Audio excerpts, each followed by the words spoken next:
বিসমিল্লাহির রহমানির রহিম।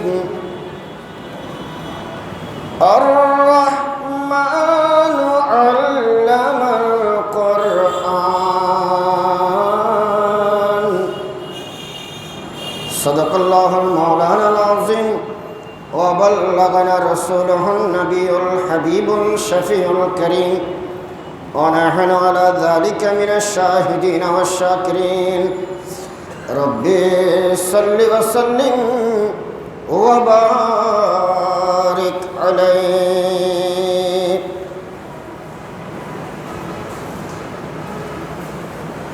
तेरे कदमों में जो है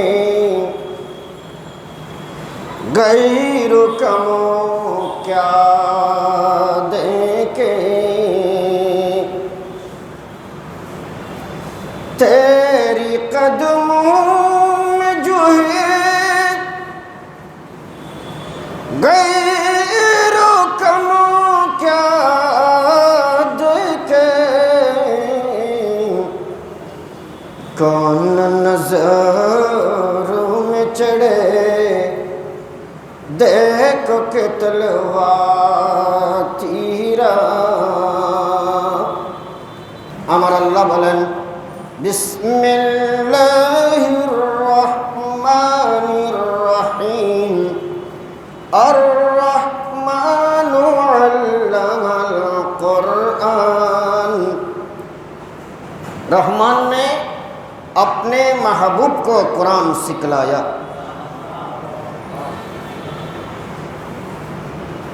रहमान माने अल्लाह। रहमान माने কি? আল্লাহ। আল্লাহর ৯৯টি গুণবাচক নাম রয়েছে, সিফাতি নাম। ওখানে আল্লাহ হচ্ছে জাতি নাম আর রহমান হচ্ছে সিফাতি নাম। যেমন বিসমিল্লাহির রহমানির রহিম, বিসমিল্লাহর মধ্যে আল্লাহ হচ্ছে আল্লাহর নাম, আর রহমান আল্লাহর গুণবাচক নাম, আর রহিম আল্লাহর গুণবাচক নামও, পাশাপাশি আমার রসুল পাকের গুণবাচক নামও।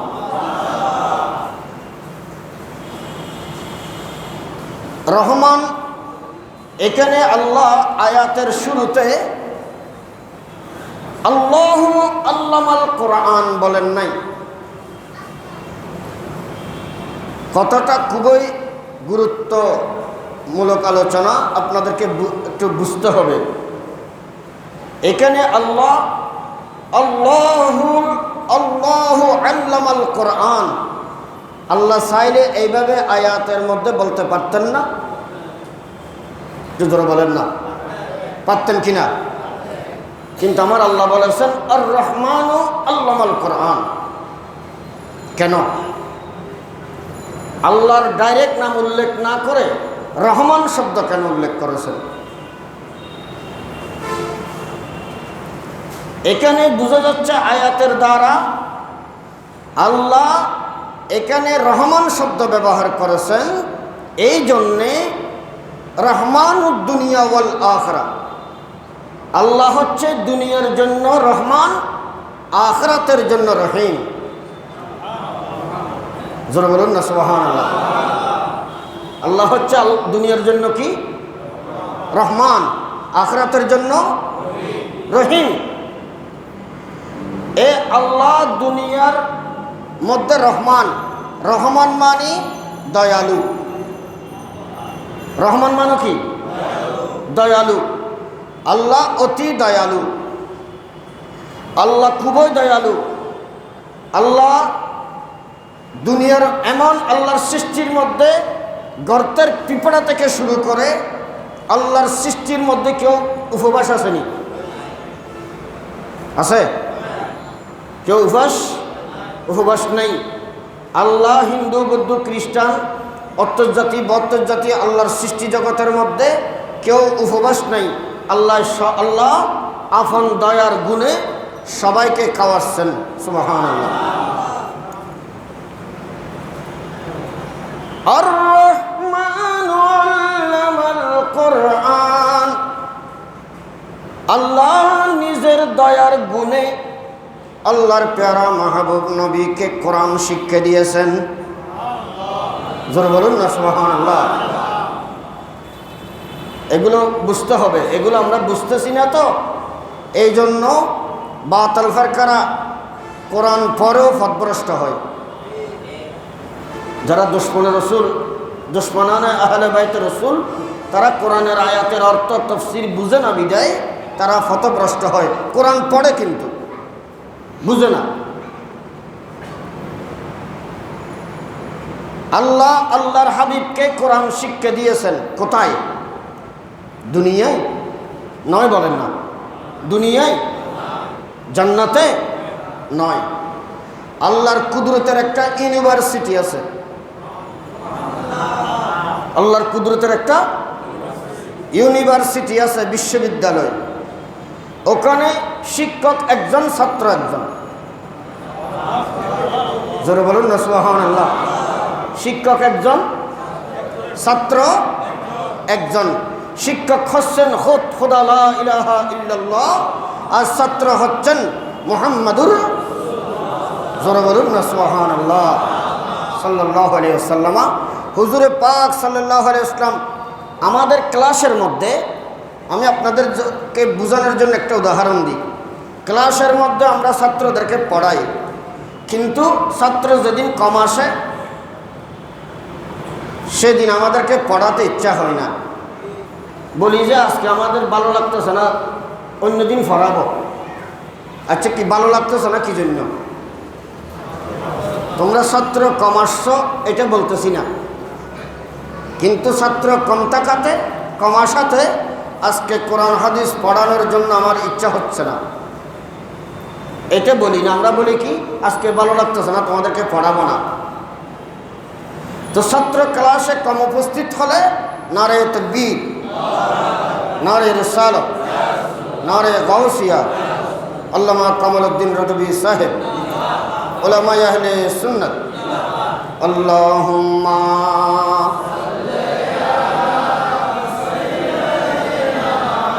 মাওলানা মুহাম্মদ।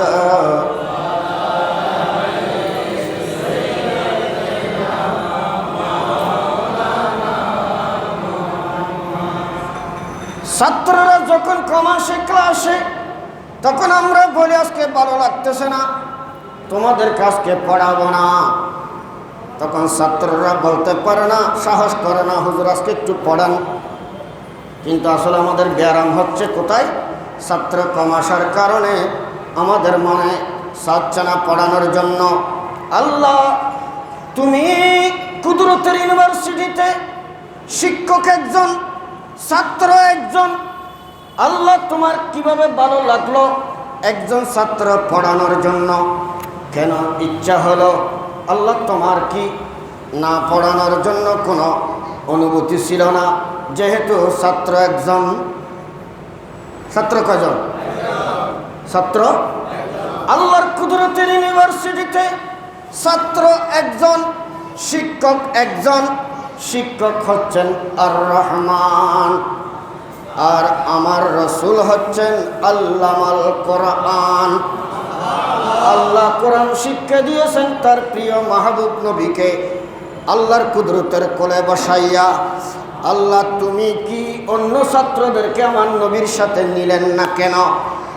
আল্লাহ বলেন, আমি আমার হাবিবের সাথে কোরআন শিক্ষা দেওয়ার জন্য, আমি আল্লাহর কুদরতের এলম শিক্ষা অর্জন করার জন্য আমি একজন ছাত্র সৃষ্টি করেছি, তৈরি করেছি। তিনি হলেন নবী মুহাম্মদুর রাসূলুল্লাহ সাল্লাল্লাহু আলাইহি ওয়াসাল্লাম। চিৎকার দিয়ে বলুন না সুবহানাল্লাহ। ঠিক কিনা? আল্লাহ বলতেছেন, আমি ছাত্র একজন, আমার কুদরতের এলম, এটা জ্ঞান, এটা বুঝার জন্য, কোরআন বুঝার জন্য আমি একটা ছাত্র তৈরি করেছি। জোরে বলুন না সুবহানাল্লাহ। সেই সূত্রে সরাসরি কোরআন শিক্ষা দিয়েছেন আল্লাহ আল্লাহর প্যারা মাহবুব নবীকে। জোরে বলুন না সুবহানাল্লাহ। আচ্ছা, আল্লাহ যে আমার নবীকে কোরআন শিক্ষা দিয়েছেন, অন্যত্র আয়াতের মধ্যে আল্লাহ বলেছেন বিসমিল্লাহির রহমানির রহিম ওয়া'আল্লামাল আদামাল আসমা কুল্লাহা। সূরা বাকরার মধ্যে আল্লাহ আদম আলাইহিস সালামকে শিক্ষা দিয়েছেন এমন কতগুলো নাম। এই আয়াতের তাফসীরের মধ্যে লিখেছেন আল্লাহ আদম আলাইহিস সালামকে শিক্ষা দিয়েছেন 5 লক্ষ।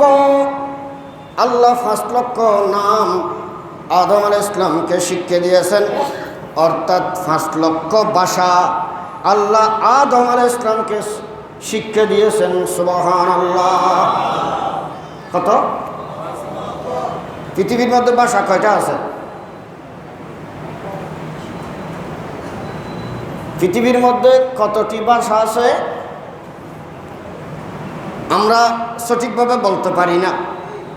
আমার আলা হযরত কিন্তু 50টি ভাষার উপর কিতাব লিখে গেছেন। কয়টি? যেই ভাষায় কিতাব পড়ানোর জন্য মানুষ এখনো দুনিয়ায় আসে নাই। সুবহানাল্লাহ বলেন না? আলা হযরতের সেই ভাষার উপরও কিতাব রচনা করে গেছেন। ভবিষ্যতে এই ভাষার লোক আসলে তারা এই কিতাব পড়বে। আর রাসূলকে আল্লাহ ভাষা শিক্ষা দিয়েছেন কত? পৃথিবীর মধ্যে কেউ বলতে পারবে না কত, যেহেতু আল্লাহ বলেছেন আল্লামাল কোরআন। কোরআনের সমস্ত জ্ঞান আল্লাহর মাহবুব নবীকে শিক্ষা দিয়েছেন। তো পৃথিবীর আর কোনো এলেম আর কোনো জ্ঞান বাকি নেই বলেন না? আমার নবীকে শিক্ষা দেওয়ার জন্য আর কোনো বাকি নেই। কেউ যদি বলে নবী গায়েব জানে না, তাহলে বুঝে যাবে কোরআনের মধ্যে গায়েবের এলম নেই। নাউজুবিল্লাহ বলেন না?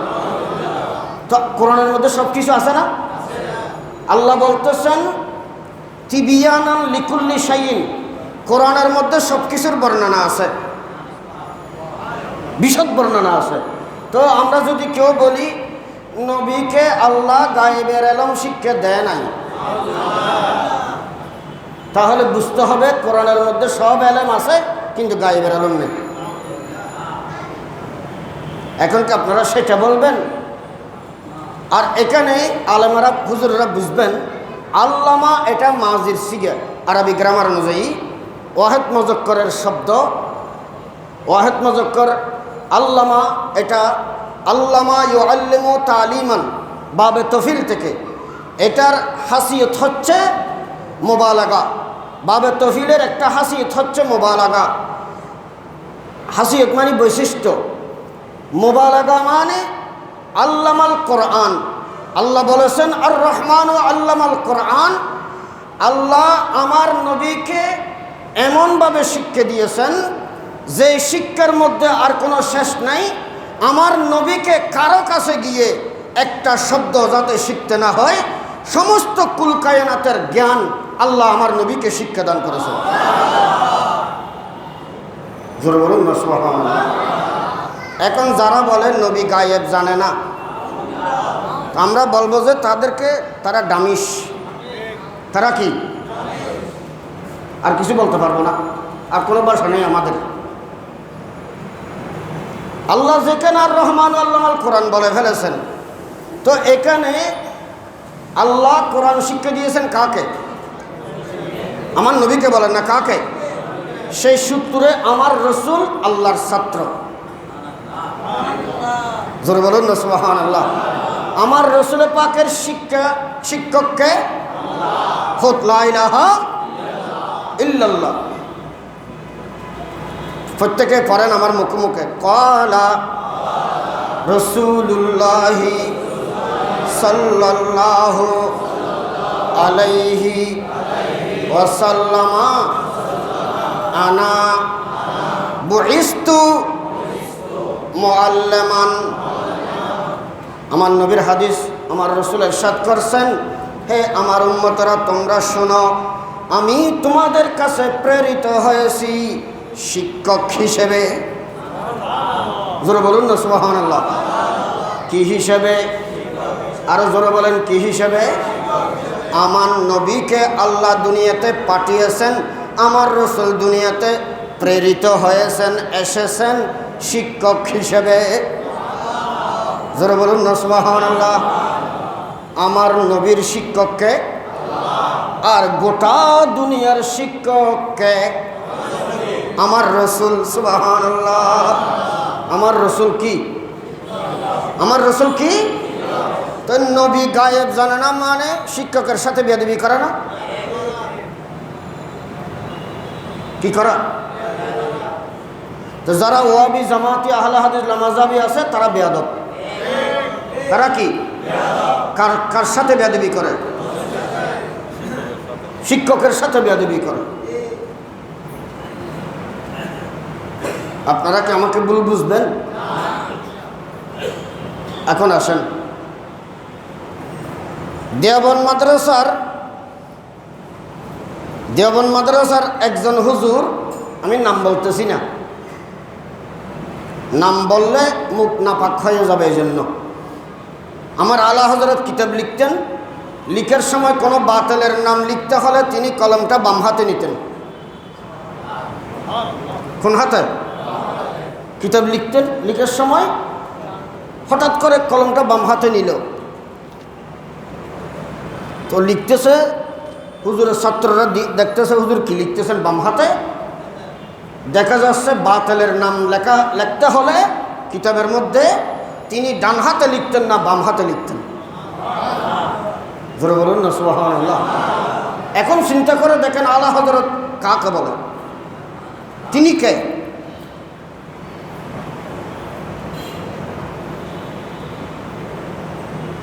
আসলে আলোচনা তো খুব লম্বা হয়ে যাবে, আমি তো এখানে কোনো কুল কিনারা পাচ্ছি না। কি বললে আপনারা বুঝবেন, কিভাবে বুঝাবো আপনাদেরকে? ওই দেওবন্দ মাদ্রাসার হুজুর লিখছে যে তার কিতাবে আমার রাসূল উর্দু ভাষা শিখার জন্য দেওবন্দ মাদ্রাসায় আসছে।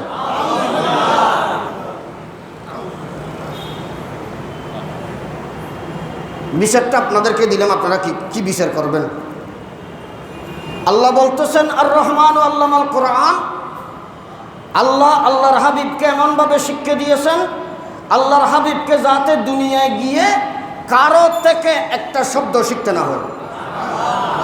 আর আমাদের দেশের ওয়াহাবিরা কওমিরা দেওবন্দ মাদ্রাসা থেকে উর্দু ভাষা শেখার জন্য আমার রাসূল দেওবন্দ মাদ্রাসায় আসছেন। এই কথা কি আপনারা মানতে পারবেন?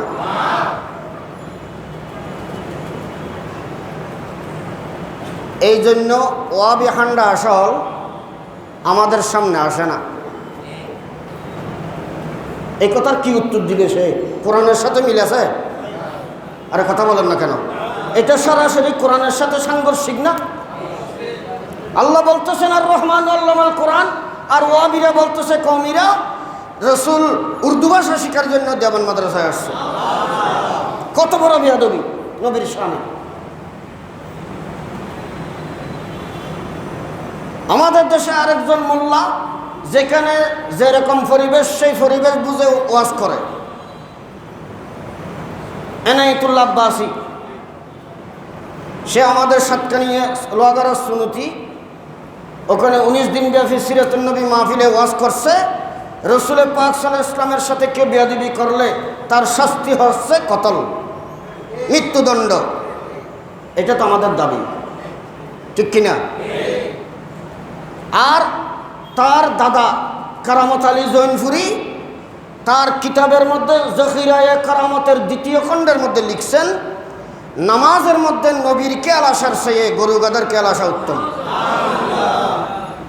এখন তার ফতোয়া অনুযায়ী আগে কতল কাকে করতে হবে? তার দাদা ফিরকে। কি বলেন? আরে আর আপনারা আমার সাথে কি কথা কষ্ট পাচ্ছেন? এদিকে ওয়াজ করতেছে নবীর শানে বেয়াদবি করলে তার শাস্তি কি? মৃত্যুদণ্ড। আর তার দাদা ফির সাহেব কিতাবের মধ্যে স্পষ্ট লিখে গেছে নামাজের মধ্যে নবীর খেয়াল আসার চেয়ে গরু গাদার খেয়াল আসা উত্তম। এখন আগে শাস্তি কার করতে হবে? আমরা এগুলোর বিশ্বাসী নয়। আমরা বাতিল ফিরকা কি বলে আমরা কাউকে ছাড় দিতে পারবো না, ঠিক কিনা? কাউকে ছাড় দিতে পারবো না। এখন আসেন, আল্লাহ কোরআন শরীফ শিক্ষা দিয়েছেন আল্লাহর হাবিবকে, সেই সূত্র আমার রসুল আল্লাহর ছাত্র তালেবে ইলম, আমার নবী আল্লাহর থেকে জ্ঞান অর্জন করেছেন। পৃথিবীর মধ্যে আমার রসুল কারো থেকে কোনো কিছু শিক্ষা করে নাই। এই জন্য আমার নবীকে আল্লাহ কোরআনের মধ্যে উম্মি বলেছেন। জোরে বলুন না সুবহানাল্লাহ। নবীউল উম্মি, নবীউল উম্মি মানে আমার রসুল কারো থেকে কোনো শিক্ষা গ্রহণ। আর এখন এই আয়াতের মধ্যে বাতিল ফিরকারা কি বলেন? নবী আনপড়, নিরক্ষর। সেই কেন অপব্যাখ্যা কোরআনে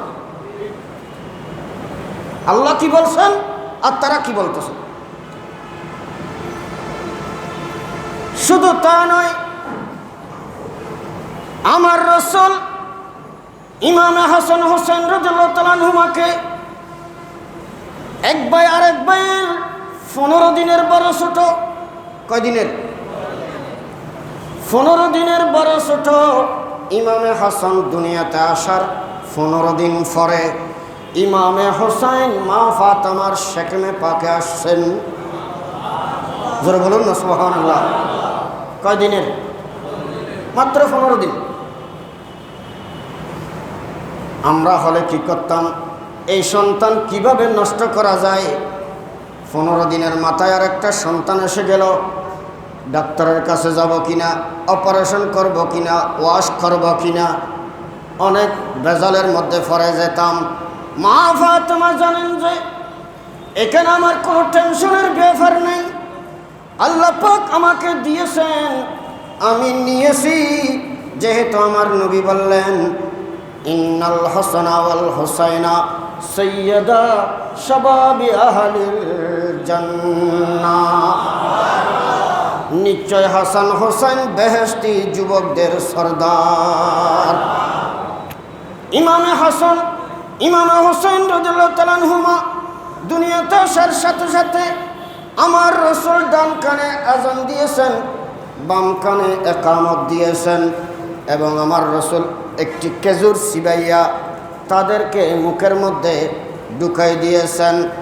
এবং ইমামে হাসান হোসেনের বয়স 4 বছর 4 মাস 7 দিন যেদিন হয়েছে, সেদিন আমার রসুল ইমামে হাসান হোসেনকে কোরআন শরীফের সবক দান করেছেন। জোরে বলুন না সুবহানাল্লাহ। আমার রসুল কি দিয়েছেন? কোরআনের শিক্ষা দিয়েছেন।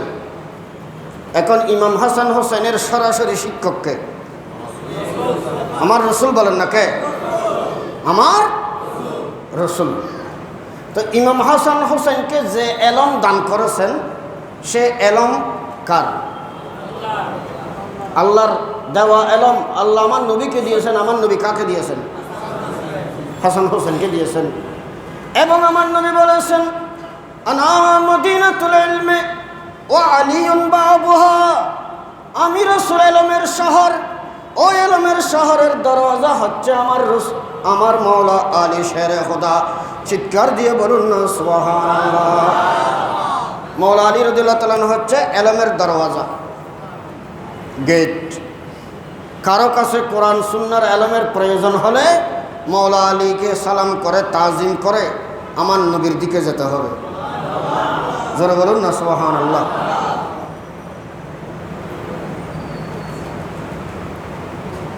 আমার রসুল হাদিসে পাকের মধ্যে ইরশাদ করেছেন, তোমাদের কারো কাছে কিছু জানা না থাকলে সরাসরি তোমরা আমি নবীর পরে মৌলা আলীর কাছে গিয়ে জেনে নিবে।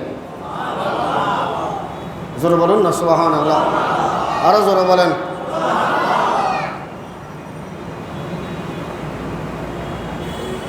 এগুলো আসলে কম্পেয়ার করতে হবে। কম্পেয়ার করতে না জানলে ইমান চলে যাবে। এই সমস্ত কথাগুলোকে যারা শিয়া তারা বলেছেন, আমার নবী হাদিসে পাকের মধ্যে সরাসরি বলেছেন, কারো জ্ঞানের এলমের শিক্ষার প্রয়োজন হলে সরাসরি মৌলা আলীর কাছে যাওয়ার জন্য। তো আমাদেরকে তো সিদ্দিক আকবরের কাছে যেতে বলে নাই, আমাদেরকে তো ফারুক আজমের কাছে যেতে বলে নাই, আমাদেরকে তো ওসমান জিন নুরাইনের কাছে যেতে বলে নাই। এগুলো হচ্ছে যারা শিয়া তাদের আকীদা। জোরে বলুন না নাউজুবিল্লাহ, আরো জোরে বলেন। এখন আসেন, আমার নবী দুনিয়া থেকে বিদায় গ্রহণ করার আগে আমার রসুল 23 ওয়াক্ত নামাজ আদায় করার জন্য দায়িত্ব দিয়েছেন কাকে? সাইয়েদনা আবু বকর সিদ্দিক রাদিয়াল্লাহু তাআলা আনহুকে। জোরে বলুন সুবহানাল্লাহ। এখন আমার রসুলের মুসাল্লার জায়নামাজের স্থলাভিষিক্ত কাকে বানিয়েছেন? সাইয়েদনা আবু বকর সিদ্দিক রাদিয়াল্লাহু তাআলা আনহুকে। তো এখন কি আপনি শিয়াদের কথা অনুযায়ী সিদ্দিক আকবরের ইমামতি কোথায় নেবেন? এগুলো কম্পেয়ার করতে না পারলে ইমান চলে যাবে। এই জন্য শিয়ারা বাতিল হয়েছে। সিদ্দিক আকবরের স্থান সিদ্দিক আকবরের জায়গায় থাকবে, ফারুক আজম রাদিয়াল্লাহু তাআলা আনহুর স্থান ফারুক আজমের জায়গায় থাকবে, ওসমান জিন নুরাইনের স্থান তার স্থানে থাকবে, মৌলা আলীর স্থান মৌলা আলীর জায়গায় থাকবে। এটা হচ্ছে আমাদের আহলে সুন্নাত ওয়াল জামাতের আকীদা। জোরে বলুন না সুবহানাল্লাহ। ওই দিন একটা মাহফিলের মধ্যে দেখলাম ইউনিভার্সিটির একজন শিক্ষক, আমি নাম বলতেছি না, উনি বলতেছেন সিদ্দিক আকবর জ্ঞান অর্জন করার জন্য মৌলা আলীর কাছে গেছেন, ফারুক আজম রাদিয়াল্লাহু তাআলা আনহু জ্ঞান অর্জন করার জন্য মৌলা আলীর কাছে গেছেন। কথাটা খেয়াল করবেন। আমরা তো অনেক সময় যে কোনো একটা জ্ঞান আমরা ছাত্রর থেকেও শিখি না? আপনারা অনেক সময় জ্ঞান আপনাদের ছেলেদের থেকে শিখেন না? অন্য কমাতে আমরা কি শিখেন না? যেমন এই মোবাইলের মধ্যে একটা ফাংশন আমি বুঝতেছি না, আমার এই ছেলেকে বললাম, বাবা তুমি একটু দেখো তো, এই ছেলে এটা বের করে দিয়েছে, সামনাসামনি বলতেছি না, এ তো আমার ছেলে। তো এখন আমি এই জ্ঞানটা কার থেকে শিখলাম? হ্যাঁ, তো ছেলের থেকে শিখা মানে কি এখন ছেলে কি বাবার চেয়ে বড় হবে? হাজার হাজার গুণে শ্রেষ্ঠ হলেও কিন্তু বাবার সামনে ছেলে কিছুই। জোরে বলুন সুবহানাল্লাহ। যার স্থানে সে থাকবে। একটা জ্ঞান সিদ্দিক আকবর ফারুক আজম রাদিয়াল্লাহু তাআলা আনহু ওসমান জিন নুরাইন রাদিয়াল্লাহু তাআলা আনহু মৌলা আলীর সাথে শেয়ার করেছেন, মৌলা আলীর থেকে ওইটার তত্ত্ব বুঝে নিয়েছেন। এটা তো আমার রসুল পাকের হুকুম আদায় করেছেন। তার কথা কি এই সিদ্দিক আকবর ফারুক আজম আলীর চেয়ে নিচে? এইগুলো কম্পেয়ার করতে না পারলে ইমান চলে যাবে। আল্লাহ সবাইকে বুঝার তৌফিক দান করুন। আল্লাহুম্মা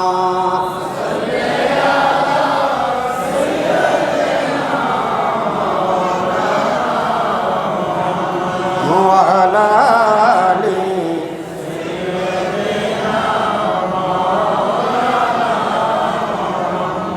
এখন আসেন আমি আপনাদেরকে বোঝানোর জন্য বলি। এই কথা বলতেছে গদিরে হুমকে ঈদে গদিরে হুমকে জায়েজ বলার জন্য। নাউজুবিল্লাহ বলেন না। ঈদে গদিরে হুম, কালকে আমি সন্ধানের একটা মাহফিলে গেছিলাম, ওখানে এক ভাই সরাসরি আমার থেকে জিজ্ঞাসা করলো, হুজুর ঈদে গদিরে হুম পালন করলে কি সে জাহান্নামে যাবে? কঠিন প্রশ্ন না? কি বলেন? কঠিন প্রশ্ন না? তখন আমি বললাম, আপনারা ঈদে মিলাদুন্নবী পালন করেন না সিরাতুন্নবী পালন করেন? ওরা বলছে আমরা ঈদে মিলাদুন্নবী পালন করি। তো সিরাতুন্নবী পালন করেন না কেন? সিরাতুন্নবী পালন করা কি গুনাহ? গুনাহ না তো। সিরাতুন নবী মানে আমার নবীর চরিত্রের আলোচনা করা, তো এটা কি গুনাহ নাকি? তো আপনারা সিরাতুন নবী করেন না কেন? তখন উত্তর আসবে যে ওয়াবি জামাতি নবীর দুশমনেরা সিরাতুন নবীর নাম দিয়ে নবীকে মাটির মানুষ বলে। সেহেতু আমরা সুন্নিরা সিরাতুন নবীকে আর মডেল হিসেবে নিই না। বাতিলেরা এটা কলুষিত করার কারণে বাতিলে যেই নামটা দিছে ওই নামটা আমরা আর ব্যবহার, তার বিপরীত আমরা ঈদ মিলাদুন নবী ব্যবহার করি, ঠিক না? সিরাতুন নবীটা আর অপরাধ না। আমি কি বুঝাতে পারতেছি? ঈদে গদিরে হোমের মধ্যে, গদিরে হোম মানে যেখানে একটা ফুকুর ফারে দাঁড়িয়ে আমার রসুল মৌলা মান কুনতু মৌলাহু ফাআলিউন মৌলা, এই হাদিস শরীফটা আমার রসুল বর্ণনা করেছেন, বয়ান দিয়েছেন মৌলা আলীর শানে। তো এটাকে শিয়ারা তারা ভিন্নভাবে মানুষকে ডাইভার্ট করার জন্য, তারা ভুল বুঝাইয়া মানুষকে শিয়া বানানোর জন্য, আহলুস সুন্নাত ওয়াল জামাতের আকীদা থেকে মানুষকে ভিন্ন পথে ডাইভার্ট করার জন্য তারা এটাকে হাতিয়ার বানিয়েছে। আমার নবী বলেছেন মৌলা আলীকে সকলের উপরে স্থান দিয়েছেন বিদায় আমরা ঈদে গদিরে হোম পালন করি। জোরে বলুন না নাউজুবিল্লাহ। তো এটা কারা পালন করে? শিয়ারা। ওয়াহাবি কওমিরা জামাতিরা যেভাবে সিরাতুন নবী পালন করার কারণে আমরা সুন্নিরা সিরাতুন নবী শব্দটা ব্যবহার করি না, যেহেতু তারা সিরাতুন নবী নাম দিয়ে আমার নবীকে মাটির মানুষ বলে, ঠিক কিনা? শিয়ারা ঈদে গদিরে হোম নাম দিয়ে তারা মৌলা আলীর শানকে ঊর্ধ্বে তুলতে গিয়ে সৈয়দনা সিদ্দিক আকবর এবং ফারুক আজম উসমান জিন্নুরাইন রাদিয়াল্লাহু তাআলা আনহুর শানে বেয়াদবি করতেছে বিদায় আজ পর্যন্ত আহলুস সুন্নাত ওয়াল জামাতের অনুসারী কেউ কোনোদিন ঈদে গদিরে হোম পালন করে নাই। আর এখন যারা পালন করবে তারা কারা? শিয়ারা। বলেন না আপনারা আহলুস সুন্নাত ওয়াল জামাতের অনুসারী হলেও কোনোদিন ঈদে গদিরে হোম পালন করতে পারেন না, যেহেতু সেটা শিয়াদের অনুষ্ঠান। কাদের? যেমনিভাবে ওয়াহাবি কওমি হারজি রাফেজি শিয়া জামাতিরা সিরাতুন নবী পালন করে নবীকে মাটির মানুষ বলার কারণে আমরা সিরাতুন নবী অনুষ্ঠান করি না। তেমনিভাবে আমরা শিয়াদের যে নাম ব্যবহার করেছে সেই নাম আমরা ব্যবহার করতে পারি না, যেহেতু আমার রসুল বলেছেন, আমার রসুল যখন হিজরত করে মক্কা শরীফ থেকে মদিনা শরীফে তশরিফ নিয়ে গিয়েছিলেন, আমার রসুল দেখতেছেন মদিনা শরীফের লোকেরা ইহুদি নসরেরা রোজা রাখছে। কি রাখছে? তখন আমার নবী জিজ্ঞাসা করলেন তোমরা আজকে কিসের রোজা রাখছো? তখন তারা বলেছিলেন আজকের দিনে, আজকে আশুরার দিন, আজকের দিনে আমাদের নবী মূসা আলাইহিস সালাম ফেরাউনের উপর, আমার নবী মূসা আলাইহিস সালাম ফেরাউনের উপর জয়লাভ করার কারণে আজকের দিনে আমরা শুকরিয়া স্বরূপ আমরা রোজা রাখি। তো আমার রসুল বলছেন মুসলমানদেরকে মূসা আলাইহিস সালামের ব্যাপারে ইহুদি নসরারা বেশি হকদার না আমরা মুসলমানেরা বেশি হকদার? আমরা মুসলমানেরা বেশি হকদার বিদায় হালিফুল ইয়াহুদ ওয়ান নাসারা, ইহুদি নসরারা রোজা রাখে একটা, তোমরা মুসলমানেরা রোজা রাখবে দুইটা।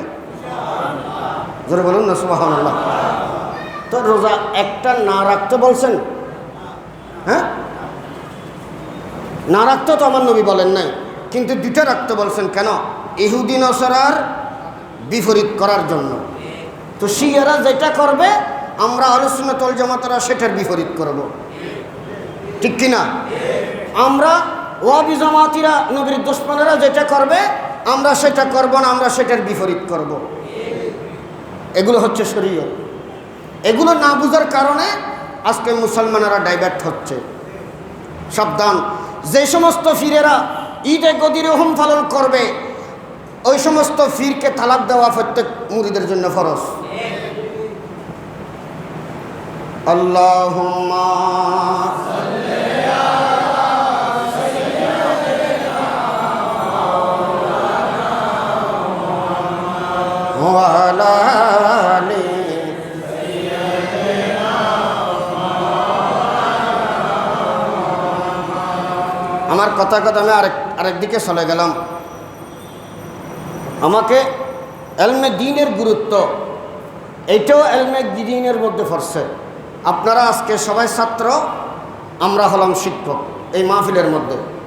আমার নবী বলেছেন ক্বালা, সবাই পড়েন, ক্বালা রাসূলুল্লাহি সাল্লাল্লাহু আলাইহি ওয়াসাল্লাম কুন আলেমান ও মুতাআল্লিমান ও মুস্তামিআন ও মুহিব্বান লাহু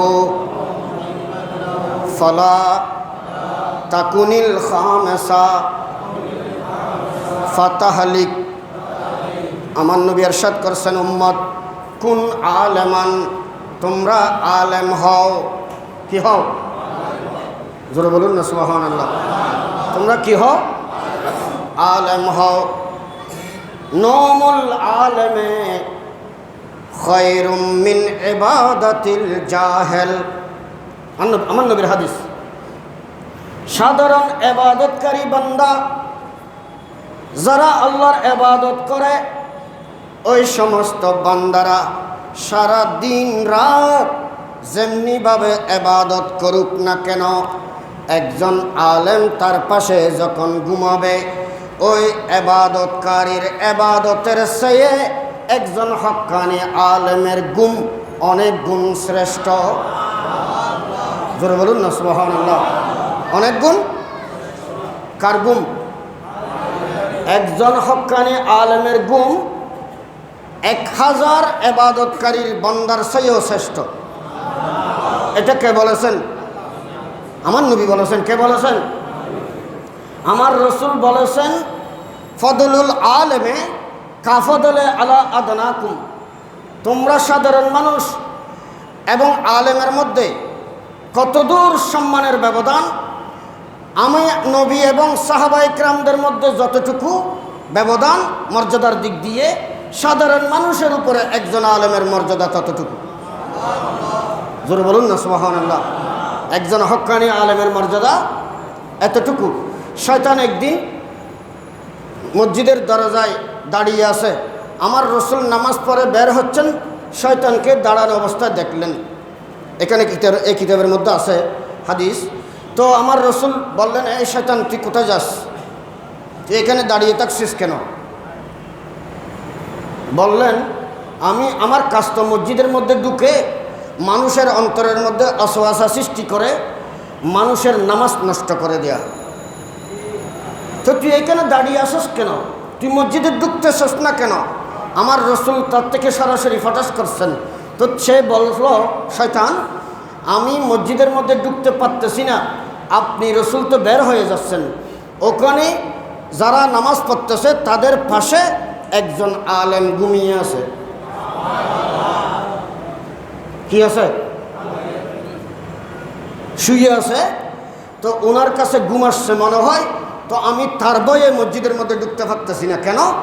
আমি যদি মসজিদের মধ্যে ঢুকে সকলের নামাজকে যদি এলোমেলো করে দিই, তো তাদের নামাজ ভেঙ্গে ওই আলেমকে ঘুম থেকে ডেকে, এখন আমরা নামাজ তো ভেঙ্গে ফেলেছি, ভুল করে ফেলেছি, আমরা শরীয়তের মাসলা কি হবে আমাদেরকে একটু আপনি বলে দিন। তখন উনি ঘুম থেকে তাদের শরীয়তের মাসলাগুলো তাদেরকে জানিয়ে দেবে। তো তারা নামাজ, আমি তাদের নামাজ নষ্ট করলে যে গুনাহ হবে, এখন তারা নামাজ ভেঙ্গে ওনার থেকে শরীয়তের মাসলা শিখে আবার নামাজ পড়লে তার থেকে 1000 গুণ আরও নামাজের মর্যাদা বেড়ে যাবে। তো এই জন্য একজন আলেম মসজিদে তাদের পাশে শুয়ে থাকার কারণে ওই আলেমকে ভয় করে আমি শয়তান মসজিদে ঢুকতেছি না। জোরে বলুন না সুবহানাল্লাহ। একজন হক্কানি আলেমের এত মর্যাদা, আর আমরা এখন আলেমকে তুচ্ছ তাচ্ছিল্য করি। আল্লাহ সবাইকে বুঝার তৌফিক দান করুন। তো আমার নবী বললেন, কুন আলেমান, তোমরা আলেম হও। কি হও? আলেম হও। হুজুর, আমরা এখন আমাদের বয়স নাই, 60 বছর, 50 বছর, 40 বছর, 30 বছর হয়ে গেছে। আমরা কিভাবে আলেম হব? আলেম হতে হলে তো আগে মাদ্রাসায় পড়তে হবে, তখন আলেম হতে পারবে। এখন আমাদের সেই বয়স নাই। তখন আমার নবী বললেন, উম্মত আলেম হও, ও যাদের বয়স আছে তারা আলেম হও। আর যদি আলেম হতে না পারো, ও মুস্তামিআন, ও মুস্তামিআন, আলেমের কথা শুনো, আলেমে কি বয়ান করে ওইগুলো শুনো, যে কোনো আলেমের নয়। যারা হক্কানি আলেম, হক্কানি আলেমের আলোচনা শুনো, সেই অনুযায়ী আমল করো। কুন আলেমান ও মুতাআল্লিমান, অথবা ছাত্র হও, আলেম হতে না পারলে ছাত্র হও। ছাত্র যেভাবে উস্তাদ থেকে শিখে সেইভাবে আপনারা শিখুন। আমার নবী বললেন আপনারা শিখার চেষ্টা করেন। যদি ছাত্র হতে না পারেন, ও মুস্তামিআন, আলেমের কথা শুনুন। আলেমের কথা শোনার সময় না থাকলে, ও মুহিব্বান লাহু, অন্তর দিয়ে আলেমকে মহব্বত করো। আলেমকে কি করো? মহব্বত করো, ভালোবাসো। আলেমকে ভালোবাসলে আমার নবী 4টা জিনিসের কথা বলেছেন। নাম্বার 1, আলেম হও। আলেম হতে না পারলে ছাত্র হও। ছাত্র হতে না পারলে আলেমের কথা শুনো। কথা শুনতে না পারলে আলেমকে ভালোবাসো। এই 4টা কাজ করো। 4টা করতে না পারলে তোমরা ফালা তাকুনিল খামেসা, 5 নম্বরে যাইও না। অর্থাৎ আমরা আলেমের দাদ্দারি না, ছাত্র হওয়ারও দাদ্দারি না, আলেমের কথাও শুনবো না, আলেমকে ভালোবাসবো না, এই কথা বলে 5 নম্বরে যাবে না। আমার নবী বললেন, উম্মত তুমি যদি 5 নম্বরে যাও, ফাতাহলিকু, তোমার দুনিয়াও শেষ হয়ে যাবে, তোমার আখিরাতও শেষ হয়ে যাবে। দুনিয়া আখিরাতের মধ্যে তোমার জন্য কোনো অংশ নাই। জোরে বলুন না, নাউযুবিল্লাহ। আরো জোরে বলেন। এই ধরনের এক শ্রেণীর মানুষ আছে না? আছে কি না? যারা সদা সর্বদা আলেমকে তুচ্ছ তাচ্ছিল্য করে কথা বলে, আলেমকে মর্যাদা দেয় না।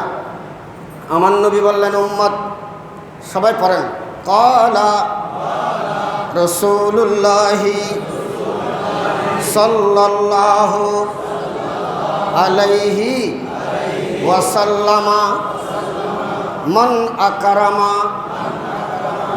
আলেমান ফাকাদ আকরামা 70 নবিয়ান ওয়া মান আকরামা মুতাআল্লিমান ফাকাদ আকরামা 70 শহীদা। আমার নবী বললেন, উম্মত যে ব্যক্তি আমি নবীর হক উম্মতের হক্কানি আলেমকে সম্মান করবে, আল্লাহ তাকে 70 জন নবীর মর্যাদা দান করবে। আর যে ব্যক্তি একজন সুন্নি মাদ্রাসার ছাত্রকে মহব্বত করবে, ভালোবাসবে, আল্লাহ তাকে ইমাম হোসাইনের মতো 70 জন শহীদের সওয়াব দান করবে। জোরে বলুন না সুবহানাল্লাহ। মাদ্রাসার ছাত্রদেরকে মহব্বত করলে 70 জন শহীদের মর্যাদা লাভ করবে, সেই মর্যাদা লাভ করবে। জোরে বলুন না সুবহানাল্লাহ। আমার নবী বলেন, উম্মত যদি কোনো ছাত্র ইন্তেকাল করে, কোনো ছাত্র যদি মারা যায়, ওই ছাত্র যেই কবরস্থানে দাফন করবে, কাকে? একটু জোরে বলেন। মাদ্রাসার ছাত্র মারা যায় না? যায় কি না? হায়াত শেষ হলে তো মারা যায়। কোন মাদ্রাসার সুন্নি মাদ্রাসার ছাত্র যদি মারা যায়, সে তাকে যদি যে কবরস্থানে দাফন করে, ওই কবরের চতুর্দিকে ডান পাশে 40টি কবর, বাম পাশে 40টি কবর, মাথার দিকে 40টি কবর, পায়ের দিকে 40টি কবর, মোট 160টি কবরের আযাব কিয়ামত পর্যন্ত বন্ধ থাকবে।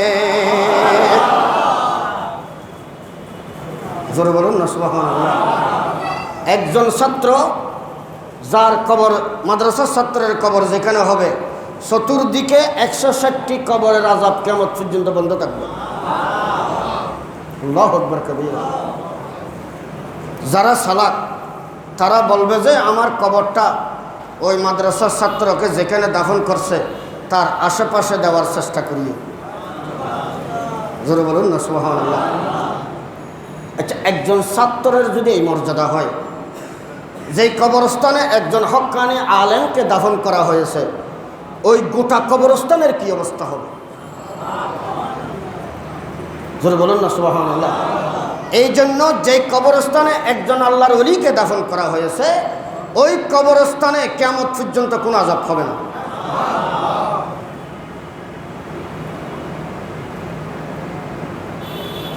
এগুলো তো আমি বর্ণনা দিতে গেলে তো অনেক সময় লাগবে। এখন আসেন, মাদ্রাসার ছাত্র যে রাস্তা দিয়ে হেঁটে যায়, মাদ্রাসার ছাত্র যেমন এখানে আলহাজ সুলতান আহমদ দেওয়ান মুসলিম এতিমখানা আছে না, আছে কিনা? এই মাদ্রাসার গুন্নি গুন্নি বেগুনা ছাত্র, বেগুনা মাসুম বাচ্চারা যে রাস্তা দিয়ে হেঁটে যাবে, ওই রাস্তা দিয়ে যেই অলিতে গলিতে হাঁটবে, ওই এলাকার কবরস্থানের আযাব 40 দিনের জন্য আল্লাহ বন্ধ করে দেবে। জোরে বলুন না সুবহানাল্লাহ। এই জন্য মাদ্রাসার ছাত্র শিক্ষক যেই রাস্তা দিয়ে হেঁটে যায়, ওই এলাকার কবরস্থানের কবর আযাব 40 দিনের জন্য আল্লাহ বন্ধ করে দেন।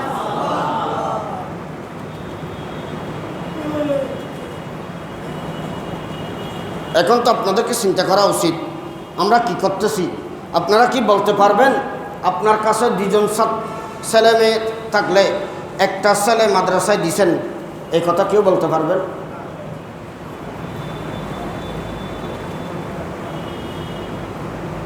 আল্লাহর রাস্তায় একটা ছেলে দিছি, এই কথা কেউ বলতে পারবেন? কয়জন বলতে পারবেন? আল্লাহ সবাইকে বুঝার তৌফিক দান করুন। তাফসীরে কবির শরীফের মধ্যে, তাফসীরে নাঈমী শরীফের মধ্যে, আরো বিভিন্ন তাফসীরের মধ্যে বিসমিল্লাহির রহমানির রহিম এই আয়াতের তাফসীর করতে গিয়ে মুফাসসিরিন ইকরাম উল্লেখ করেছেন, একজন কাজী সাহেব ইন্তেকালের আগে মতের বিছানায় তার বিবিকে ডাকলো, হে আমার বিবি, তুমি এদিকে আসো, আমার একটা ওসিয়ত নসিহত শোনো। মনে হয় আমি আর কিছুক্ষণ বেঁচে থাকবো, আমি কিছুক্ষণের মধ্যে ইন্তেকাল করব। বিবি, আমি তোমাকে একটা ওসিয়ত করতেছি, উপদেশ দিচ্ছি, সেটা তুমি পালন করার চেষ্টা করবে। বিবি, আমি জানি তোমার গর্ভের মধ্যে একটা সন্তান আছে, সেটা ছেলে হোক বা মেয়ে হোক, তুমি আমার ছেলেকে মাদ্রাসায় ভর্তি করাই দিবা। এটা হচ্ছে আমার শেষ কথা। এটা বলে সে ইন্তেকাল করল। ইন্না লিল্লাহি ওয়া ইন্না ইলাইহি রাজিউন। এটা বলে কাজী সাহেব ইন্তেকাল করলেন, কাজী সাহেবকে দাফন করা হলো। কিতাবের মধ্যে লিখতেছেন, তাফসীরের মধ্যে, কাজী সাহেবকে দাফন করার সাথে সাথে কবরের মধ্যে তার কবর আযাব শুরু হয়ে গেল। কেন শুরু হলো এটা আল্লাহ এবং সে ছাড়া আর কেউ জানে না। কবর আযাব চলতেছে। কিছুদিন পরে ওই কাজী সাহেবের বিবি একটা সন্তান জন্ম দিয়েছে। ওই সন্তান যখন আস্তে আস্তে কথা বলা আরম্ভ করলেন, ওই ছেলেকে কাজী সাহেবের স্ত্রী পার্শ্ববর্তী ফুরকানিয়া মাদ্রাসায় নিয়ে ভর্তি করাই দিল। ওখানে হুজুর বলতেছেন, বাবা তুমি পড়ো, আউযু বিল্লাহি মিনাশ শাইতানির রাজিম, বিসমিল্লাহির রহমানির রহিম। এটা মাত্র শুরু করেছেন। আউযু বিল্লাহর মধ্যে, বিসমিল্লাহ শরীফের মধ্যে 19টি অক্ষর আছে। কয়টি? 19টি অক্ষর আছে। ওই কবরের মধ্যে আযাবের ফেরেশতা আছে 19টি। কয়টি? 19টি আযাবের ফেরেশতা কাজী সাহেবের কবরের মধ্যে চতুর্দিকে দাঁড়িয়ে আযাব দিচ্ছে। এই ছেলে যখন হুজুরের মুখে মুখে আউযুবিল্লাহ বিসমিল্লাহ যখন পড়া আরম্ভ করলো, আল্লাহ আযাবের ফেরেশতাদেরকে ডাক মেরে বললেন, হে আযাবের ফেরেশতারা, হে কাজী সাহেবের কবরে নিয়োজিত আযাবের ফেরেশতারা, তোমরা চলে আসো, তোমরা তার কবরে যাইও না। তার ওসিয়ত মোতাবেক তার সন্তানকে ফুরকানিয়া মাদ্রাসায় ভর্তি করে দেওয়া হয়েছে। ওই ছেলে মাত্র আউযুবিল্লাহ বিসমিল্লাহ শুরু করলো, আমি আল্লাহর কলিজায় বরদাস্ত করতেছে না ওই কাজী সাহেবকে আযাব দেওয়ার জন্য। তার দুধের মাসুম বাচ্চা, বেগুনা বাচ্চা, এখনো কোনো গুনাহ করে নাই, সে ছেলে যখন আউযুবিল্লাহ বিসমিল্লাহ পড়তেছে, আমি আল্লাহ দয়ার নজরে দেখতেছি ওই কাজী সাহেবের কবরে আর আযাব দিও না, তোমরা সবাই চলে আসো, আজ থেকে তার কবর আযাব মাফ হয়ে গেল।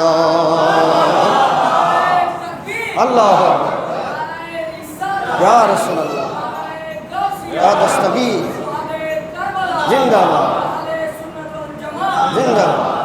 এখন আসেন, আপনারা কয়জন ছেলে মেয়ে, এখন কি আপনারা ছেলে মেয়েদেরকে ফুরকানিয়ায় পড়ান, মাদ্রাসায় পড়ান?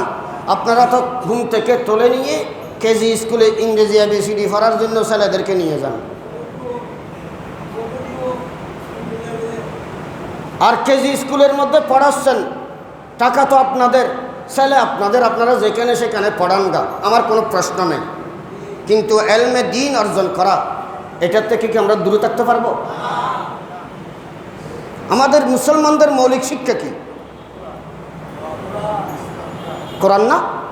কোরআন শিক্ষা করা প্রত্যেক মুসলমানের নরনারীর জন্য ফরজ না? সবাই পড়েন, ক্বালা রাসূলুল্লাহি সাল্লাল্লাহু আলাইহি ওয়াসাল্লাম, তালাবুল ইলমি ফরিদাতুন আলা কুল্লি মুসলিমিন ওয়া মুসলিমা। আমার নবী বললেন, উম্মত প্রত্যেক মুসলমানের নরনারীর জন্য ইলমে দ্বীন অর্জন করা ফরজ। জোরে বলুন না সুবহানাল্লাহ। ইলমে দ্বীন অর্জন করা। এখন আমরা ফরজ বাদ দিয়ে নফল নিয়ে টানাটানি করতেছি। আর কোরআন শরীফ শিক্ষা করার জন্য একজন হাফেজ আলেমকে যদি দেন, ওকে সম্মানী দেন মাসে 200 টাকা। কত টাকা?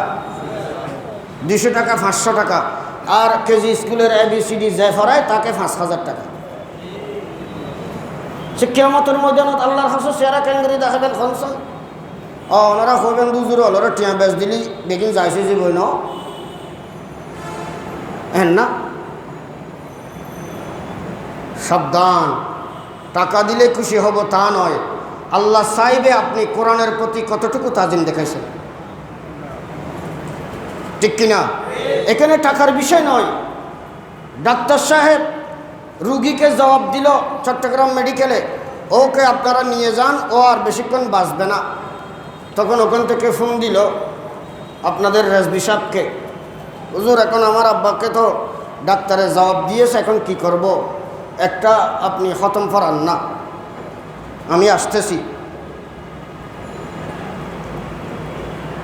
এখন ডাক্তারের কাছে সব টাকা পয়সা সব কিছু খরচ করে শেষ চিকিৎসা নিছে কোথায়? কোরআন বলেন নাকি? কোরআন শরীফ। কোরআন এতদিন তো লক্ষ লক্ষ টাকা ডাক্তারের কাছে দিছে, কোরআন শরীফ ফরাইয়া বলছেন হুজুর চিকিৎসা করতে করতে টাকাগুলো সবগুলো চলে গেছে, এই 500 টাকা 1000 টাকা নেন, আপনারা কোনো রকমে বাগযুগ করে নেন না। জোরে বলুন না নাউযুবিল্লাহ। আরো জোরে বলেন। আমার আল্লাহ বলেন, বিসমিল্লাহির রহমানির রহিম, ওয়া নুনাজ্জিলু মিনাল কুরআনি মা হুয়া শিফাউ ওয়া রাহমাতুল লিল মুমিনিন। জোরে বলুন না সুবহানাল্লাহ। আমার আল্লাহ বলেন, আমি কোরআন শরীফ নাযিল করেছি। কোরআন শরীফ হচ্ছে ইমানদার নর নারীর জন্য বিমারের শেফা, ব্যারামের ডাক্তার। আল্লাহ ব্যারাম দিয়েছেন 3000। কয় হাজার? 3000 ব্যারামের মধ্যে ডাক্তাররা, চিকিৎসা বিজ্ঞানীরা জানে 1000 ব্যারামের ওষুধ, আরো 2000 ব্যারামের ওষুধ রয়েছে কোরআনের মধ্যে। জোরে বলুন না সুবহানাল্লাহ। তো হুজুরেরা বেশি জানে না ডাক্তাররা বেশি জানে? এখন আপনি 1000 ব্যারাম নিয়ে ব্যস্ত, আরো 2000 ব্যারাম কোথায় আছে আপনারা জানেন না। সেই ব্যারামের ওষুধ কোথায়? কোরআনে বলেন না কোথায়? আপনাকে শয়তানে ফেসে, আপনি ডাক্তারের কাছে গেলে শয়তান দূরাতে পারবেন? তো শয়তান দূরানোর ওষুধ কি? আউযু বিল্লাহির রহমানির রহিম, আউযু বিল্লাহি মিনাশ শাইতানির রাজিম, আস্তাগফিরুল্লাহ রাব্বি মিন কুল্লি যামবিন ওয়া আতুবু ইলাইহি। এইগুলো কোরআন থেকে, হাদিস শরীফ থেকে তো শয়তান দূরানোর ওষুধ সৃষ্টি হয়েছে, ঠিক কিনা? এই দর্শন তো আমার রসুল দিয়েছেন। তো এই দর্শনগুলো আপনারা স্বামী স্ত্রীর মধ্যে গড়াগড়ি লাগছে, সকাল থেকে বিছানা থেকে উঠে সারা রাত স্বামী স্ত্রী এক বিছানায় ঘুমাইছে, আরামে ঘুমাইছে, স্বামী স্ত্রী একজন আরেকজনের মহব্বতের ঘুম। ফজরের সকালে ঘুম থেকে উঠতে, বিছানা থেকে উঠতে ফিতনা ফাসাদ, ফজিয়ে ফাসাদ শুরু হয়ে গেল স্বামী স্ত্রী। এখন কি করবেন? এই ফাসাদ তো লাগাই দিছে শয়তানে, এমনভাবে ফাসাদ সৃষ্টি হয়েছে, সন্ধ্যা হওয়ার আগে স্বামী স্ত্রী একজন আরেকজনকে তালাক দিল। এই কাজ কে করলো? শয়তান। বলেন না কে? এই ওষুধ কোথায় পাবেন? কোনো ডাক্তারের কাছে গেলে পাবেন? আপনাকে কি করতে হবে? আপনাকে উজু বানাইয়া ঘন ঘন ইস্তেগফার পড়তে হবে, আউযু বিল্লাহ পড়তে হবে বেশি বেশি। তখন দেখবেন আপনার রাগ গোসা আস্তে আস্তে ঠান্ডা হয়ে যাচ্ছে, আপনি স্বামী স্ত্রী আবার মিল মহব্বত সৃষ্টি হয়ে যাচ্ছে। জোরে বলুন না সুবহানাল্লাহ। এখন সেই ওষুধ কোথায়? আপনারা কি জানেন? তো জানেন না কেন? আপনি তো মাদ্রাসায় লেখাপড়া করেন নাই, আপনি তো পড়ছেন স্কুলে। এখন এলমে দ্বীন অর্জন করা তো ফরজ। আপনি ফরজ থেকে দূরে সরে যাওয়ার কারণে আপনার সংসারে তো অশান্তি। আমার রসুল বললেন, উম্মত তুমি ঘর থেকে বের হওয়ার সময় তোমার ছেলে মেয়েকে, বিবিকে সালাম দিয়ে বের হও। কি দিয়ে? আসসালামু আলাইকুম, আমি চলে যাচ্ছি, তোমরা আমাকে দোয়া করিও। আবার ঘরে ঢুকার সময় আসসালামু আলাইকুম রহমতুল্লাহ বলে সবাইকে সালাম দিয়ে 3 বার যদি সূরা ইখলাস পড়ে, তার ঘরে কোনো অশান্তি হবে না, তার ঘরে শান্তি বিরাজ করবে, তার ঘরে কোনোদিন অভাব থাকবে না। জোরে বলুন না সুবহানাল্লাহ। এখন তো আপনিও স্কুলের ছাত্র, আপনার স্ত্রীও স্কুলের কলেজের ছাত্রী, আপনারা তো এলমে দ্বীন অর্জন করেন নাই। ঘরের মধ্যে স্বামীও কোনোদিন স্ত্রীকে সালাম দেয় না, স্ত্রীও কোনোদিন স্বামীকে সালাম দেয় না। স্বামী কামরার মধ্যে আছে, পালঙের মধ্যে শুয়ে আছে, বিবি বাইরে থেকে কামরায় ঢুকছে, এই সময় স্ত্রীর উচিত স্বামীকে সালাম দিয়ে ঢুকা। কোথায়? কামরার মধ্যে। বলেন না কোথায়? কামরার মধ্যে, কক্ষের মধ্যে। আর যদি স্ত্রী কক্ষের মধ্যে শুয়ে থাকে বা বসে থাকে, কোনো অবস্থায় থাকে, স্বামী যদি তার রুমে ঢুকে, স্ত্রীকে কি দিবে? জোরে বলুন না সুবহানাল্লাহ। এই স্বামী স্ত্রীর সালামের কারণে তাদের মহব্বত এমনভাবে বৃদ্ধি পাবে, তাদের মধ্যে কেউ অশান্তি সৃষ্টি করতে পারবে না। এই এলম, এই জ্ঞান কোথায় পাওয়া যায়? মাদ্রাসায়। বলেন না কোরআনে। বলেন না কোথায়? কোরআনে হাদিসে পাওয়া যায়। এখন আপনারা কি আপনাদের ছেলে মেয়েদেরকে এলমে দ্বীন অর্জন করার জন্য কি মাদ্রাসায় দিয়েছেন? আর এখন আমরা এলমে দ্বীন আমাদের কাছে না থাকার কারণে স্ত্রী স্বামীকে গালিগালাজ করে, স্বামী স্ত্রীকে গালিগালাজ করে। জোরে বলুন না নাউযুবিল্লাহ। আরো জোরে বলেন। আমার নবী বলেছেন, উম্মত সিজদা যদি আল্লাহ ছাড়া কাউকে দেওয়া জায়েজ থাকতো, আমি রাসূল সর্বপ্রথম স্ত্রীকে বলতাম তোমরা তোমার স্বামীকে সিজদা দাও, ঠিক কিনা? কিন্তু আমার নবী বললেন, উম্মত তোমরা স্বামী স্ত্রী এমনভাবে জীবনযাপন করো, এক বিছানায় স্বামী স্ত্রী ঘুমালে স্বামী স্ত্রী বেয়াদবি মাফ করবেন, এমনভাবে ঘুমাতে হবে স্বামী স্ত্রীর মধ্যখানে যাতে কোনো ছিদ্র না থাকে। স্বামী ওই সাইডে ফিরাইয়া ঘুমায়, স্ত্রী এই সাইডে ফিরিয়া ঘুমায়। মধ্যখানে যে জায়গা আছে ওইখানে শয়তান ঢুকে ঘুম যাবে। স্বামী স্ত্রীর মধ্যে ফাটল সৃষ্টি করার জন্য বিছানার মধ্যে স্বামী স্ত্রী ঘুমানোর সময় এমনভাবে ঘুমাতে হবে স্বামী স্ত্রী সামনাসামনি থাকবে। স্বামীর সাথে স্ত্রীর একটা হাত হলো লাগাইয়া থাকতে হবে, স্ত্রীর একটা হাত স্বামীর গায়ের উপর হলো থাকতে হবে। যখন কোনো ধরনের ফাটল থাকবে না, ওইখানে শয়তান এসে স্বামী স্ত্রীর মধ্যে ফাটল ধরাতে পারবে না। জোরে বলুন না সুবহানাল্লাহ। এইগুলো ইলমে দ্বীন শিক্ষা অর্জন করার কারণে তো আপনারা এই জ্ঞানগুলো শিখতে পারবেন। আবার আমার নবী বললেন, উম্মত, স্ত্রীর অধিকার স্বামীর অধিকার এমনভাবে চিনতে হবে, স্বামী ঘরের বাইরে, স্ত্রী তার কামরার মধ্যে। কোনো মেহমান আসছে, মামাতো ভাই, ফুফাতো ভাই, খালাতো ভাই, দেবর বা যে কোনো কেউ মেহমান আসছে, স্বামীর অনুমতি ছাড়া কোনো স্ত্রী তার বিছানার মধ্যে বৈঠক দেওয়া হারাম। আর যদি স্ত্রী বাইরে থাকে, স্বামী ঘরের মধ্যে, স্বামীর কোনো বন্ধু বান্ধব বেড়াতে আসছে, স্ত্রীর অনুমতি ছাড়া ওই স্বামীর কোনো বোন আসছে বা মামাতো বোন, খালাতো বোন, ফুফুতো বোন আসছে, নিজের স্ত্রী ঘরে নাই, স্ত্রীর অনুমতি ছাড়া ওই স্বামী কোনো মহিলাকে নিজের বিছানায় বসানো হারাম। এখন আমরা কি করি জানেন? বন্ধু, স্বামী ক্লাসমেট বান্ধবী কয়েকটা নিয়ে আসছে, নিজের বিছানায় বসাইয়া নিজের স্ত্রীর সামনে হাসি ঠাট্টা তামাশা করতেছে। আর স্বামী কি করলো? তার বন্ধু বান্ধব কয়েকটা নিয়ে আসছে, বলছে যে এখানে তুমিও বসো, তোমরা তোমার বাবির সাথে আলাপ আলোচনা করো, আমি একটু আসি। বিলেরে মাছকুড়ে দিয়ে দেয়া কি দিয়ে দেয় নকমত কি দিয়ে দেয়, বিলেরে মাছকুড়ে দিয়ে দেয়। হ্যাঁ রে, ওখানে আপনার বন্ধু 100% সৎ হলেও সেইখানে কে আছে? শয়তান আছে না? আছে না নাই?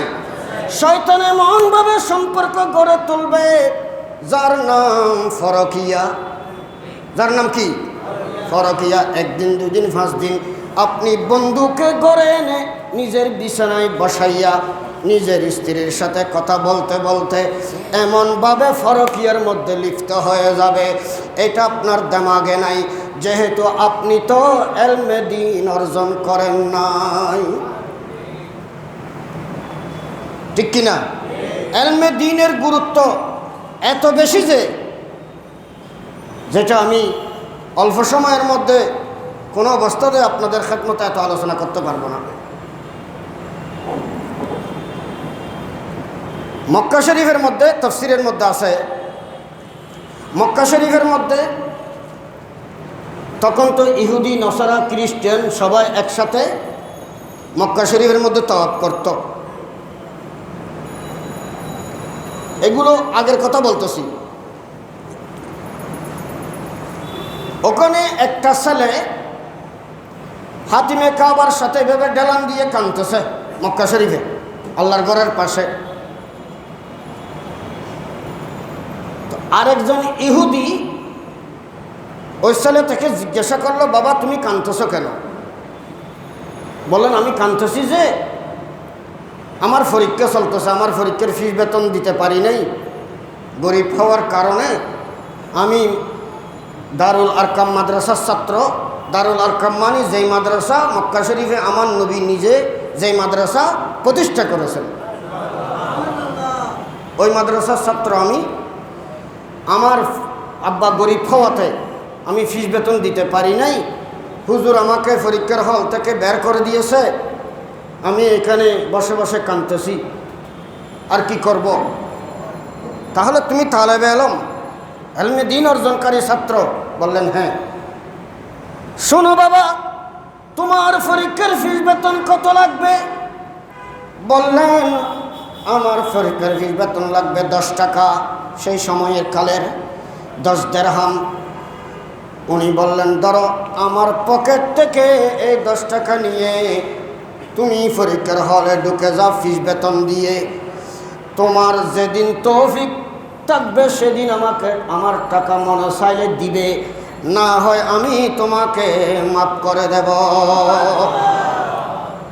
এটা অনেক লম্বা কথা, আমি একেবারে সংক্ষেপ করে বলতেছি মূল কথাটা।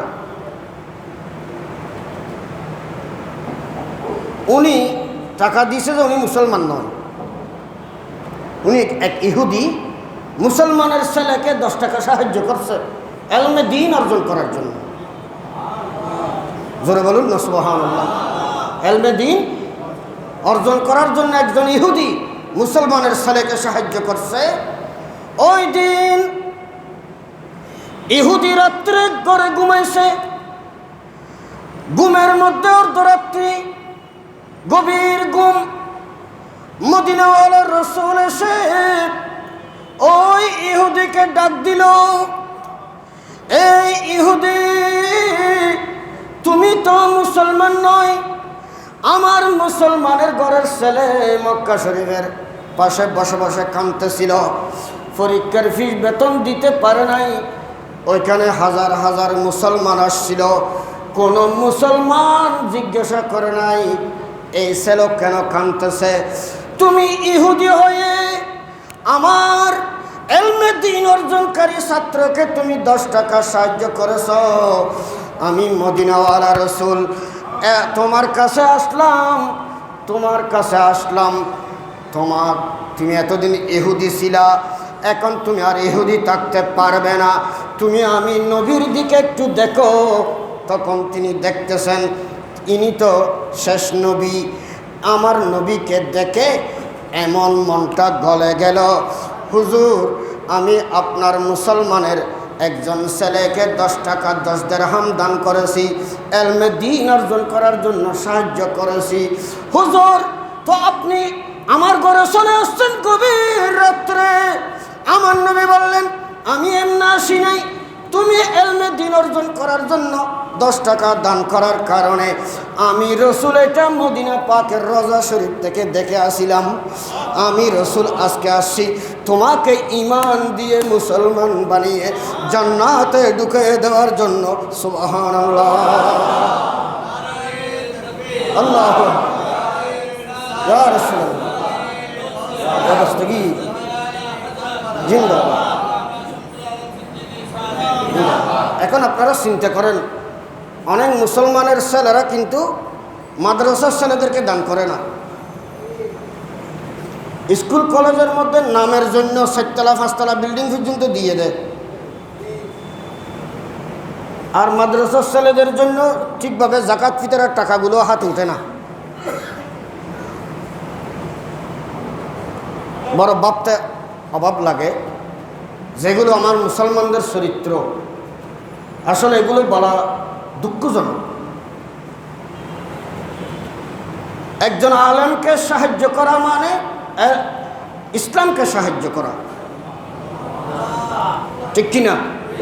একজন আলেমকে সাহায্য করা মানে কি? এই ইসলামের কার্যক্রম জিন্দা রাখবে কারা? হক্কানি আলেমরা না, আল্লাহর ওলিরা না? তো ওদেরকে সাহায্য করা মানে ইসলামকে সাহায্য করার জন্য বাগানে পানি দেওয়া, ঠিক কিনা? আর এখন আমরা কি করি? জাকাত ফিতরা তো ঠিকভাবে দিনে, তো এটা তো ভিন্ন কথা। সিরেটে আদিন্যে হজাইয়ে গসাইয়ে এই টাকাগুলো মসজিদের জন্য এবং হুজুরদের জন্য, সবাই না, 2-1 জনে করে। আর কি 2-1 জনের কারণে সকলের কথা শুনতে হয়। আমরা এমন মুসলমান হব, আমরা ফ্রেশ মুসলমান হব, আমরা টাকার নতুন যেটা এটা কি মসজিদে দিতে পারি না? ওনারা কি হন পারি? টাকা যেটা নতুন ফ্রেশ, ওই টাকা আমরা আল্লাহ রাস্তা দিতে পারি না?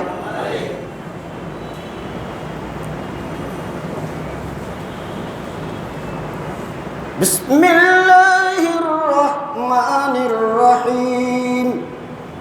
লন তানালুল বিররা হাত্তা তুনফিকুন। জোরে বলুন না সুবহানাল্লাহ।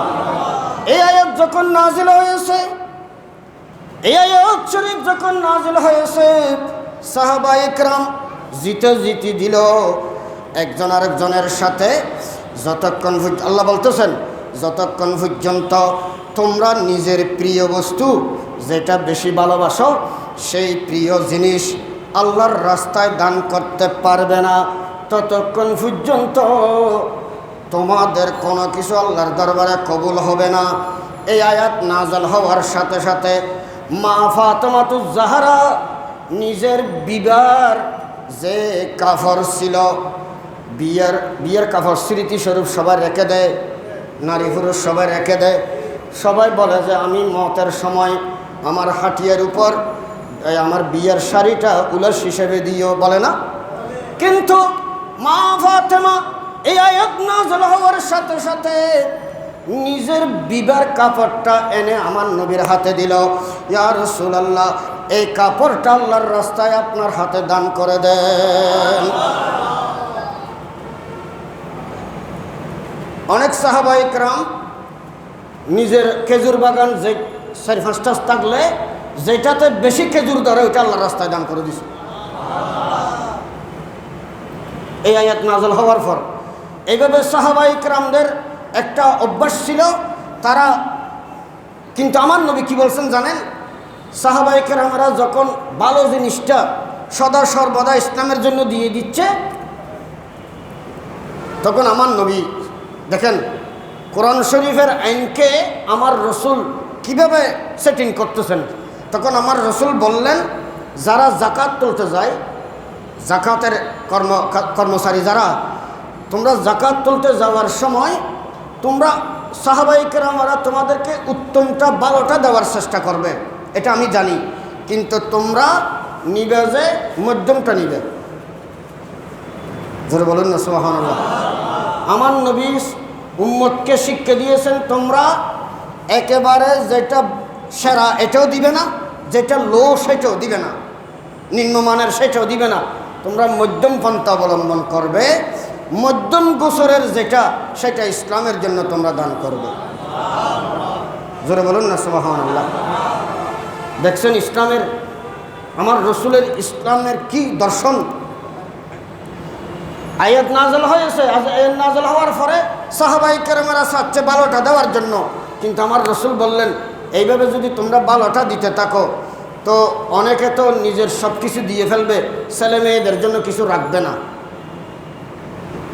তো তোমরা মধ্যম পন্থা অবলম্বন করো। খায়রুল উমুরে আওসাতুহা, আমার রসুল বললেন তোমরা মধ্যম পন্থা অবলম্বন করো। জোরে বলুন সুবহানাল্লাহ। আমি অনেক দূরে চলে গেছি, আসলে কথা বলতে চাইছিলাম, এলমে দ্বীন অর্জন করা প্রত্যেক মুসলমানের নারীর উপর কি ফরজ। একজন মানুষ পীরের দরবারে গেল, তো শিষ্য হুজুর জিজ্ঞাসা করছেন, তোমার কাছে জমিন কয়খানি আছে, তোমার ছেলে মেয়ে কয়জন? বললেন, হুজুর আমার ছেলে একজন আর আমার জমিন আছে মাত্র একখানি। বললেন, আমি তো এটা বুঝলাম না, তোমার তো 10টি ছেলে মেয়ে আছে আমি জানি, তুমি একটা কেন বলছো? আর তোমার কাছে দনকে দন সম্পত্তি আছে, জায়গা জমিন আছে, তুমি বলছো মাত্র একখানি সম্পত্তি আছে, তুমি মিথ্যা কথা কেন বলছো? পীরের দরবারে বসে বললেন, হুজুর না, আমি মিথ্যা কথা বলছি না, আসলে আমি সত্যি যেটা সেটাই বলছি। আমার সন্তান সন্ততি 10 জন থাকলেও আমি সবাইকে সন্তান হিসেবে এমনি দেখাশোনা করি, তবে আমি সন্তান হিসেবে গণনা করি একটা সন্তান, যেটা আমি এলমে দ্বীন অর্জন করার জন্য দিয়েছি। জোরে বলুন না সুবহানাল্লাহ। আর আমার অডেল সম্পদ থাকলেও আমি সব সম্পদ দেখাশোনা করি, কিন্তু আমি মনে করি আমার কাছে একখানি সম্পত্তি আছে, যে সম্পত্তি আমি মসজিদে দান করেছি। জোরে বলুন না সুবহানাল্লাহ। তদ্রূপভাবে ইমামে আজম আবু হানিফা রহমতুল্লাহ আলাইকে জিজ্ঞাসা করা হয়েছিল, হুজুর আপনার বয়স কত? তিনি বলেছিলেন আমার বয়স মাত্র 2 বছর। কয় বছর? হুজুর আল্লাহ মস্কারি করতে লিখুন না, আমার বয়স 60 বছরের উড়ই অনেক হতে লিখুন 2 বছর। আপনার বয়স কি 2 বছর নি? আপনার বয়স 60 বছরের উপরে হয়েছে।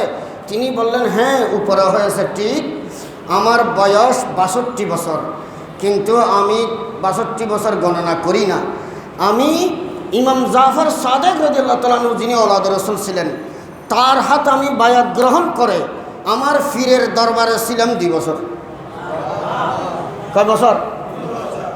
এই 2 বছর হচ্ছে আমার হায়াত, আর 60 বছর আমার হায়াত হিসেবে আমি গণি না।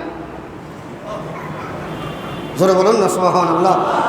তো তিনি বলেছিলেন লাউলা সানাতান লাহলাকা নোমান, যদি আমি 2 বছর আওলাদ রাসূলের দরবারে যদি অবস্থান না করতাম, আমি নোমান বিন সাবেক, আমি ইমামে আজম ধ্বংস হয়ে যেতাম।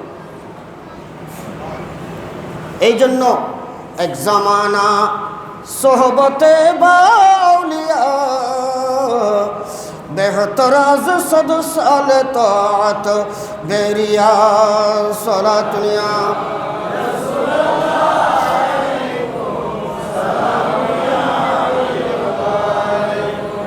আল্লাহ শেখ সাদি রহমতুল্লাহ বলতেছেন,